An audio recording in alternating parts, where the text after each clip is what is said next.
Story time. It was senior year of high school. School had just started to open up after months of pandemic shutdown, and I was ready for the first day of school. I had the fit laid out. I had the confidence of a 17-year-old boy who had just started to learn something about physical health, hygiene, and maybe even the female psychology. Nah, who am I kidding? I didn't know anything about girls, but I did walk through those school doors with a new sense of conviction. I told myself, this year is gonna be different. I walked into my first class, didn't talk to that many people. Okay, fine, cool.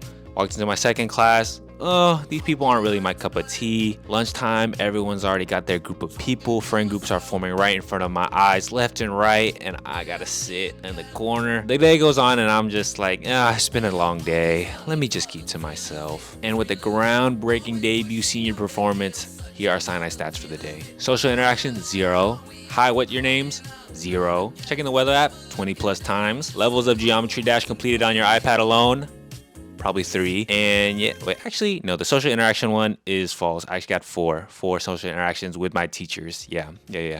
Let's count that. What I learned that day was that I was extremely introverted and I feared rejection and was cursed with the communication that accompanied it or lack thereof. There are 2 personality types, introverts and extroverts, with ambiverts kind of living in that gray area. One big misconception about the two is that introvertedness is the same thing as shyness, and that extrovertedness is the same thing as boldness and confidence. Shyness is caused by fear of social situations, which can be experienced by both extroverts and introverts. But what they both really are about is energy. Introverts tend to lose social energy when they are around people, like a phone that loses battery life the more you use it, while extroverts gain social energy while they're around people, like a solar panel that charges up more the more it's exposed to the sun. Therefore, introverts simply need to be more strategic about when to use their social battery and when they need to recharge it. Extroverts are more likely to take more risk or be less cautious. Introverts prefer to process information internally in secluded environments, whereas extroverts prefer to process information by interacting with the outside world. Neither one is necessarily good or bad, but whichever one I was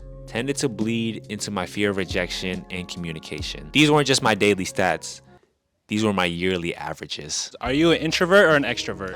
I'm an introvert, honestly. I would say I'm a ambivert. Nowadays, it's questionable. Introvert. Both. I I might be introvert to certain people, but like around people I know and people I'm comfortable with, I can be very loud and extroverted. And then during, the middle of my elementary school years up to like high school, I became a little bit small. And sometimes I stay to myself and sometimes I'm out. I wish I could be the first one to interact with people, like that feeling of just being friendly and open. It makes me feel good, so I want to be like that too. So for practical steps for better communication, first, practice courage.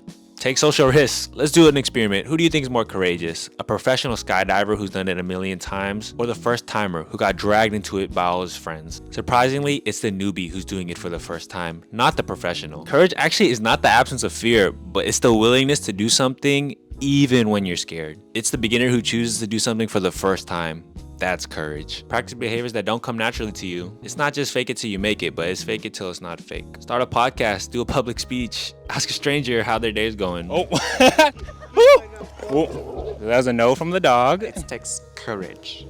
Yeah, but it doesn't hurt. Secondly, be curious. The average child asks about 300 questions a day, and the average adult only asks about 20 or less questions a day. People love to talk about themselves, and they love it more when you enable them to. So ask more questions. Stop worrying about trying to be interesting and be more interested. Especially if you're already an introvert, you can use that to your advantage to talk less and listen more. Listen is just silent misspelled.